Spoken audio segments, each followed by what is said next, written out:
Hello everyone, welcome to BMC broad mind classes. Channel से जुड़ने के लिए आपका बहुत बहुत धन्यवाद। अगर आपने अभी तक सब्सक्राइब नहीं किया है तो प्लीज़ कर लें और साथ में ही बेल आइकन भी दबा लें ताकि आपको आने वाली वीडियोस के नोटिफिकेशन मिलते रहें। हम कर रहे थे टीचिंग एप्टीट्यूड। हमने स्टार्ट किया हुआ है पेपर 1 के अंदर, यूजीसी नेट में भी आता है, बाकी भी अलग अलग एग्जाम्स के अंदर इसको हम देखते हैं। टीचिंग एप्टीट्यूड से काफ़ी सारे क्वेश्चंस बनते हैं।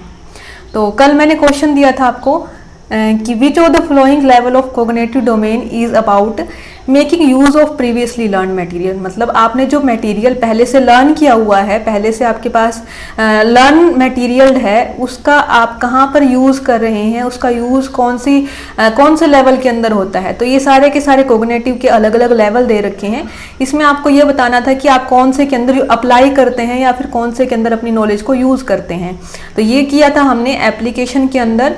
वीडियो के अंदर हम पूरा एक्सप्लेन कर चुके थे कि एप्लीकेशन के अंदर हम जो नॉलेज हमारे पास है उसको अप्लाई करके देखते हैं। तो अप्लाई करेंगे तो कौन से लेवल में जाएगा, वो एप्लीकेशन के अंदर जाएगा।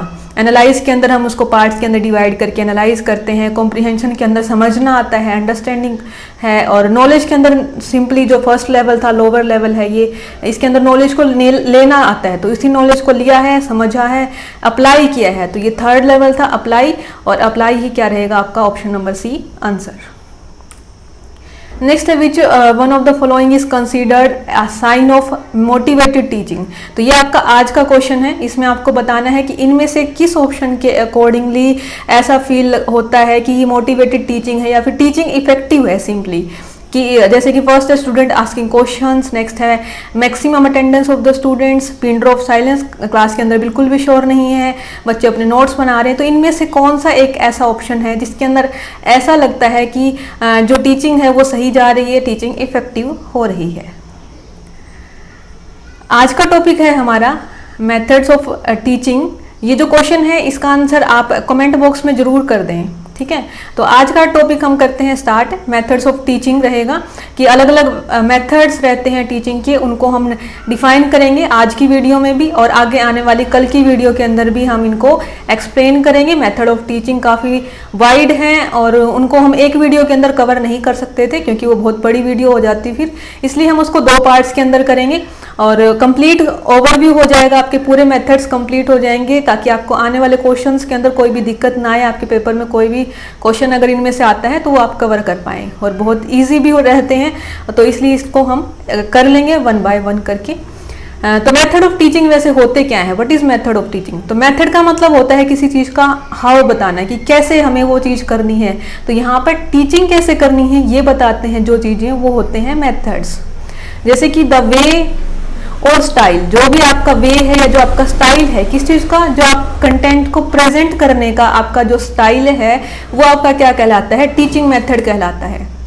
जैसे कि अभी आप वीडियो भी देख रहे हैं और साथ में मेरी आवाज़ को सुन भी रहे हैं, तो मतलब ऑडियो भी चल रही है, साथ में वीडियो भी है। तो ये कौन सा मेथड हो गया, ऑडियो विजुअल मेथड हो गया।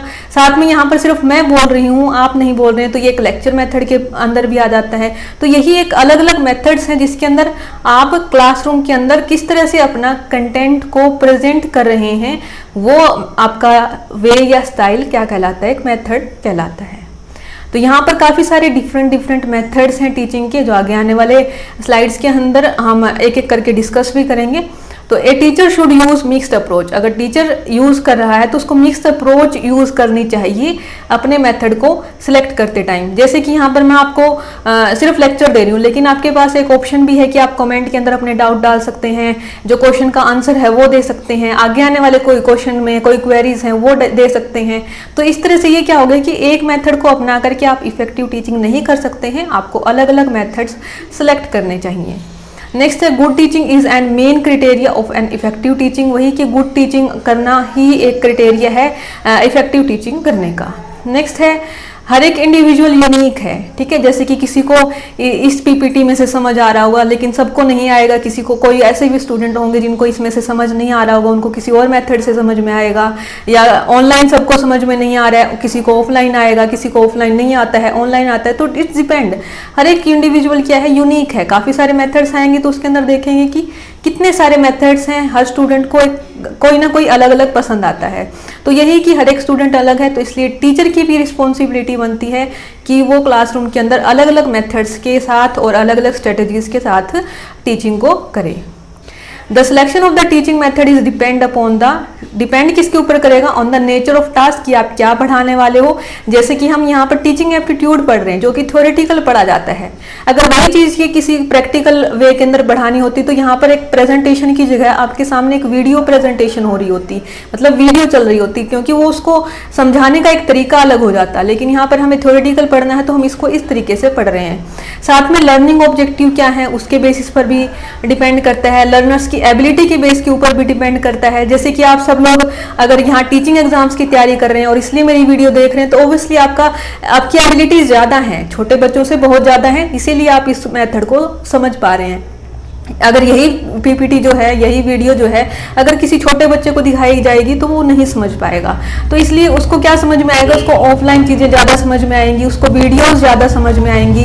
तो इसलिए यहाँ पर क्या आ जाता है कि लर्नर्स की एबिलिटी के बेस के ऊपर डिपेंड होता है कि कौन सा मेथड ज़्यादा बेटर रहेगा। नेक्स्ट है क्लासिफिकेशन ऑफ मेथड्स, या फिर हमें कौन से मेथड्स को पढ़ना है। तो यहाँ पर कुछ दो टाइप में डिवाइड करके दिया हुआ है, टीचर सेंटर्ड है एंड देन कुछ है स्टूडेंट सेंटर्ड। तो टीचर सेंटर के अंदर है, फर्स्ट इज लेक्चर मेथड है, नेक्स्ट है team teaching, video presentation, direct teaching. तो ये दे रखे हैं आपके टीचर सेंटर, जिसके अंदर टीचर सेंटर का मतलब क्या है कि टीचर की वैल्यू ज़्यादा रहती है, फिर टीचर वहाँ पर ज़्यादा प्रेजेंट करता है, बच्चों को बोलने का मौका कम दिया जाता है। तो वो होता है टीचर सेंटर, जहाँ पर बच्चे एक्टिव कम होते हैं, बच्चे पैसिव रूप से लर्निंग लेते हैं, टीचर जो है वो टीचिंग करता है एक्टिवली। नेक्स्ट है स्टूडेंट सेंटर।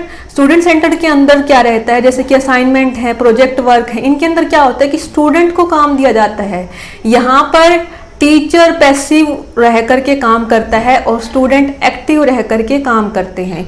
तो ये सारे के सारे केस स्टडी हैं, ओपन लर्निंग है, इंटरेक्टिव वीडियो है, ये हम कंप्लीटली कल की क्लास के अंदर करेंगे और टीचर सेंटर्ड हम आज की क्लास के अंदर कंप्लीट करेंगे with their advantages disadvantages, complete इनको हम आज करेंगे।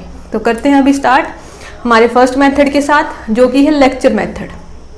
लेक्चर मेथड के अंदर it is most conventional method, सबसे काफ़ी पुराना मेथड है, क्योंकि जो वीडियो प्रेजेंटेशंस हैं, ऑडियो विजुअल्स चीज़ें हैं वो आजकल के टाइम में आई हैं, लेकिन लेक्चर मेथड सबसे पुराना है। जैसे कि आपने भी कॉलेज में, स्कूल्स में काफ़ी सारे लेक्चर्स अटेंड किए होंगे, तो वही है कि सबसे काफ़ी पुराना मेथड है। यहाँ पर टीचर क्या करता है, एक्सप्लेन करता है फैक्ट को, कॉन्सेप्ट को और स्टडी मटेरियल को। कंप्लीट एक्सप्लेन कौन करेगा, उनको टीचर करता है। और स्टूडेंट क्या करते हैं, स्टूडेंट पैसिव लर्नर होते हैं, वो सिर्फ टीचर की सुनते हैं इन द क्लासरूम, वो सुनते हैं, साथ में अपने नोट्स वगैरह अगर उनको लिखने हैं तो सुनने और लिखने का काम करते हैं। इसको जो है टू वे कम्युनिकेशन भी बनाया जा सकता है, क्योंकि यहाँ पर हमने देखा कि टीचर बोलता है, स्टूडेंट पैसिव रह करके काम करते हैं। तो इसको हम टू वे भी बना सकते हैं। किस तरह से बना सकते हैं कि बच्चों से क्वेश्चंस पूछे जा सकते हैं, उनके डाउट लिए जा सकते हैं, तो इनके थ्रू उसको वन वे कम्युनिकेशन को टू वे भी किया जा सकता है। जैसे कि लेक्चर चल रहा है, लेक्चर के बीच बीच में क्वेश्चंस पूछे जा सकते हैं, तो वो क्या होगा, टू वे कम्युनिकेशन बन जाएगा। It is formal and narrative in nature. Formal किस तरह से है, नॉर्मली, क्योंकि यहाँ पर इनफॉर्मल वाली चीज़ें नहीं है, फॉर्मल ही रहता है। टीचर एक अलग जो लेक्चर स्टैंड पर खड़ा होकर के अपनी बातें बोलता है, और नरेटिव मतलब ज़्यादा से ज़्यादा उसको बोलना होता है, तो नरेटिव नेचर के अंदर ये होता है। नेक्स्ट है it present in a series of events और फैक्ट। इसके अंदर कंप्लीट एक सीरीज को, जैसे कि कोई एक टॉपिक है तो पहले उसका मीनिंग करवाया जाता है, फिर उसके ऑब्जेक्टिव्स क्या हैं, उसकी कैरेक्टरिस्टिक क्या है, कंप्लीट एक सीरीज के अंदर ये लेक्चर पूरा चलते हैं। तो एक इवेंट्स का या फिर एक फैक्ट की वो सीरीज के अंदर लेक्चर मेथड चलता है। तो ये थी कंप्लीट लेक्चर मेथड की एक्सप्लेनेशन। इसके एडवांटेजेस क्या हैं, सबसे first is easy. Lecture method सबसे ज़्यादा इजी रहता है एंड इकोनॉमिकल भी, क्योंकि एक ही टाइम पर एक ही टीचर जो है वो काफ़ी सारे बच्चों को पढ़ा सकता है। जैसे कि एक क्लास में अगर 60 स्टूडेंट्स भी हैं या 100 भी हैं, तब भी एक लेक्चरर जो है वो लेक्चर दे करके अपनी टीचिंग को कर सकता है। अपना एक टीचर से भी इसमें काम चल सकता है। तो ईजी भी है एंड इकोनॉमिकल भी है। Same it saves much time. Time ज़्यादा कवर हो कम टाइम के अंदर इसके अंदर ज़्यादा सिलेबस कवर किया जा सकता है, या फिर एक गिवन टाइम के अंदर इसमें ज़्यादा सिलेबस आप कवर कर सकते हैं। It is useful for teaching factual information, जो चीज़ डायरेक्टली फैक्ट होती हैं उनको टीच करने के लिए काफ़ी बेटर मेथड है। और जैसे कि मीनिंग कैरेक्टरिस्टिक नॉर्मली आपको बताई जा रही हैं तो वहाँ पर ये सही है। जहाँ पर प्रैक्टिकल वर्क ज़्यादा होते हैं वहाँ पर स्टूडेंट सेंटर्स या फिर केस स्टडीज़ करवाना ज़्यादा ठीक रहता है। नेक्स्ट है डिस्टर्बेंसेस एंड इंटरप्रेशंस आर लेफ्ट, मतलब इंटरप्शन जो है वो काफ़ी कम रहती हैं, डिस्टर्बेंस कम होती है, क्योंकि टीचर जो है लेक्चर दे रहा है, बीच में कोई डाउट वगैरह के उनको अलग से टाइम दिया जाता है, तो बीच में डिस्टर्बेंसेस नहीं होती हैं क्लास के, तो वो लेक्चर पूरा स्मूथली चलता रहता है। नेक्स्ट इसकी लिमिटेशंस भी हैं। लिमिटेशंस क्या हैं? It usually does not provide opportunities to students solve their problems, मतलब यहाँ पर स्टूडेंट को उनकी प्रॉब्लम सॉल्व करने की अपॉर्चुनिटी नहीं मिल पाती हैं। अगर डाउट सेशन भी रहता है तो उसके अंदर बहुत कम बच्चे ही पार्टिसिपेट कर पाते हैं, क्योंकि जो प्रॉब्लम्स साथ की साथ आती हैं या किसी चीज़ को प्रैक्टिकली करने में आती हैं वो प्रॉब्लम्स एक लेक्चर मेथड में नहीं आ सकती हैं। It is difficult to check learning feedback, कि बच्चों ने कितना सीख लिया, ये चीज़ का पता नहीं लग पाता है। ये कब पता चलेगा? जब at the end of the year आपके कंप्लीट एग्जाम होंगे, तब समझ में आएगा कि ओके टीचिंग इफेक्टिव थी या नहीं थी। तो एग्जैक्टली उसी टाइम पर जिस टाइम पर टीचिंग हुई है उसकी फीडबैक जो है वो नहीं मिल पाती है।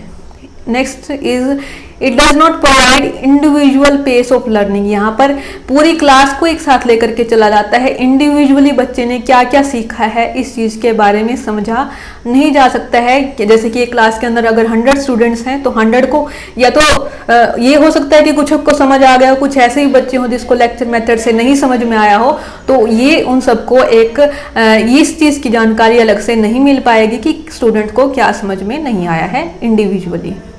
The interest, ability and intelligence of students are not taken care of, यहाँ पर बच्चे क्या चाहते हैं, उनकी एबिलिटी क्या है और उनकी इंटेलिजेंस क्या है, क्या उनको लेक्चर समझ में आ रहा है या नहीं आ रहा है, इस चीज़ को ध्यान में नहीं रखा जाता है।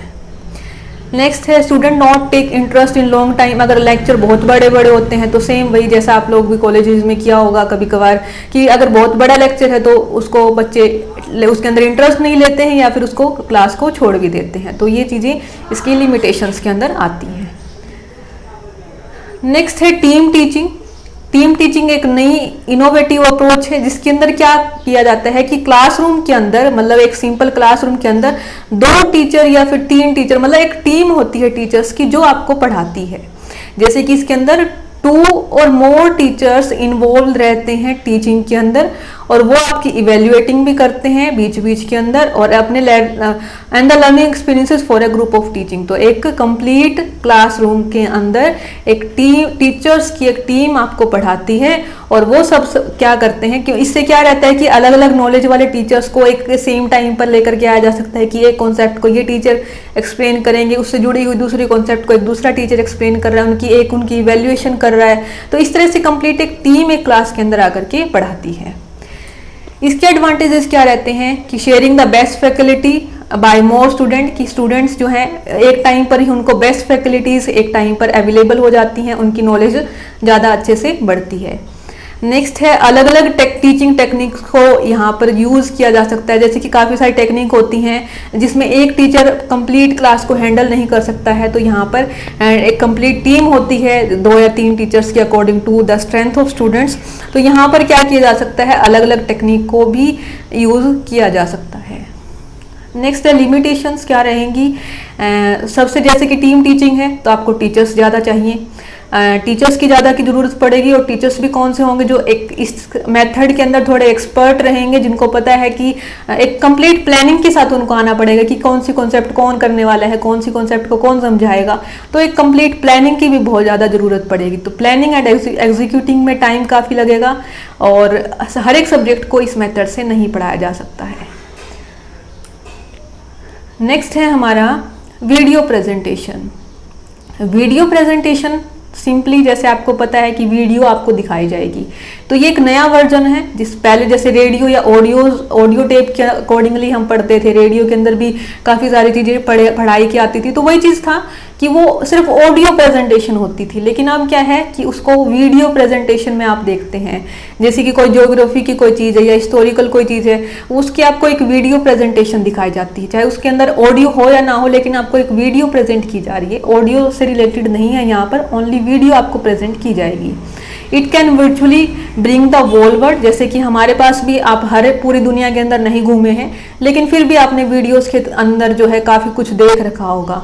तो यही कि आपको ये पूरे वर्ल्ड के अंदर वर्चुअली घुमा देती है, मतलब वीडियो के थ्रू आप वर्चुअली कहीं पर भी जा सकते हैं। नेक्स्ट, इसकी एडवांटेजेस क्या हैं? फेमस पर्सनैलिटीज़ को एंड एक्सपर्ट को क्लास के अंदर लेकर के आ जा सकता है, जैसे कि ऑनलाइन उनके साथ कांटेक्ट करके, या फिर बोल सकते हैं कि कोई पहले की कोई वीडियोस हैं किसी फेमस पर्सनैलिटीज़ की, कुछ मोटिवेशनल चीज़ें हैं, तो वो उन सब चीज़ों को हम कहाँ ऐड कर सकते हैं, अपनी क्लास के अंदर उनको लेकर के आ सकते हैं। नेक्स्ट है easily accessible for learners in remote areas. Remote areas मतलब जो दूर दराज के एरियाज में बच्चे रहते हैं, वो क्लासरूम के अंदर नहीं आ सकते हैं, तो उनको भी वीडियो प्रेजेंटेशन के थ्रू पढ़ाया जा सकता है। जैसे कि अभी का जो टाइम चल रहा है कोविड का, तो उस टाइम पर वीडियो प्रेजेंटेशन ही एक ऑप्शन बचा है, क्योंकि वहाँ पर ऑफलाइन टीचिंग नहीं हो पा रही है, तो वीडियो प्रेजेंटेशन के थ्रू बच्चों को पढ़ाया जा रहा है, क्योंकि वो स्कूल्स के अंदर नहीं आ सकते हैं, काफ़ी रिस्की है उनका आना, तो इसलिए ये भी एक काफ़ी बेस्ट मेथड यूज़ हो रहा है। ये सारे सब्जेक्ट के लिए बेनिफिशियल नहीं रहता है, लेकिन कुछ एक सब्जेक्ट हैं जिनके लिए ये बेस्ट यूज़ होता है, जैसे कि ज्योग्राफी। अब ज्योग्राफी, अब जरूरी थोड़ी है कि आप मून पर जाकर के देखोगे तभी आपको मून के बारे में समझ में आएगा या सन के बारे में समझ में आएगा। कहीं पर भी है ज्योग्राफी, या कोई भी काफ़ी सारे प्लेसेस हैं, उसके लिए पूरा आपको वर्ल्ड टूर करने की जरूरत नहीं है, आप उनकी वीडियोस को देख करके अपने माइंड के अंदर रिटेन कर सकते हो उन चीज़ों को। तो ज्योग्राफी है या एस्ट्रोनॉमी है, इन सब सब्जेक्ट्स के अंदर वीडियो प्रेजेंटेशन काफ़ी इफेक्टिव होती है। नेक्स्ट है लिमिटेशंस। लिमिटेशन भी है इसके अंदर टू वे कम्युनिकेशन काफ़ी कम हो पाता है, जैसे कि आप अभी भी इसकी वीडियो देख रहे हो, ऑडियो भी सुन रहे हो, लेकिन वही टू वे कम्युनिकेशन अपना नहीं हो पा रहा है, तो ये क्या है, इसकी लिमिटेशन के अंदर आ जाता है। नेक्स्ट है difficult to arrange setup for all. सबके लिए एक सेटअप अरेंज करना काफ़ी डिफ़िकल्ट है, जैसे कि अभी कोविड की वजह से हर किसी के पास फ़ोन नहीं है, तो जिनके पास फ़ोन नहीं है या फिर ऐसी चीज़ें अवेलेबल नहीं है कि वो ऑनलाइन क्लासेस को अटेंड कर सकें, वीडियो प्रेजेंटेशन को अटेंड कर सकें, तो उनकी स्टडी वहाँ पर रुकी हुई है। तो वही चीज़ कि हर किसी के लिए सेटअप अरेंज कर पाना काफ़ी डिफ़िकल्ट हो जाता है।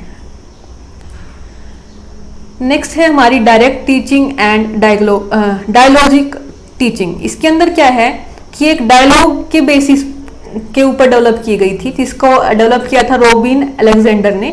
जैसे कि डायलॉग क्या होते हैं कि एक मैं कुछ लाइन बोल रही हूँ, दूसरी तरफ से आप बोल रहे हैं, तो ये क्या हो गया, स्टूडेंट एंड टीचर के बीच में टॉक होती है, talk between student and teacher. इसकी वजह से टीचर क्या करता है, टीचर को समझ में आता है कि स्टूडेंट की प्रॉब्लम्स क्या है, डायग्नोज करता है वो।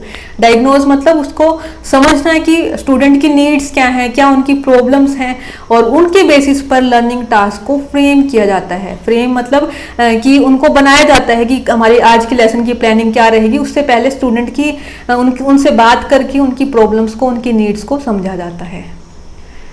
Direct teaching is use to teach specific skills के टाइम पर इसको यूज़ किया जाता है। जैसे कि अगर आप कुछ लैंग्वेज सीख रहे हैं, तो वहाँ पर क्या होता है कि आपको लैंग्वेज, एक तो आप रिटर्न में आपको आती है, इंग्लिश आ रही है, कोई भी ऐसी लैंग्वेज है जो आपको रिटर्न में आती है लेकिन बोलने में नहीं आती, तो एक स्पेसिफिक स्किल होगी कि आप उसको बोलना भी सीखना चाहते हैं, आपकी कम्युनिकेशन स्किल्स होंगी, स्पीकिंग स्किल्स को आप बढ़ा रहे हैं, तो वहाँ पर आपको बात करके अपने टीचर के साथ अपनी प्रॉब्लम्स को, अपनी नीड्स को बताना पड़ेगा, ताकि उसके बेसिस पर वो आपको सिखा सकें। ठीक है, जैसे कि किसी चीज़ की प्रोनाउंसिएशन आप अच्छे से नहीं कर पा रहे हैं, तो वो कैसे कर पाएंगे, जब आप टीचर के साथ बात करेंगे। थैंक यू, और प्लीज़ आप लाइक शेयर एंड सब्सक्राइब कर दिया करें।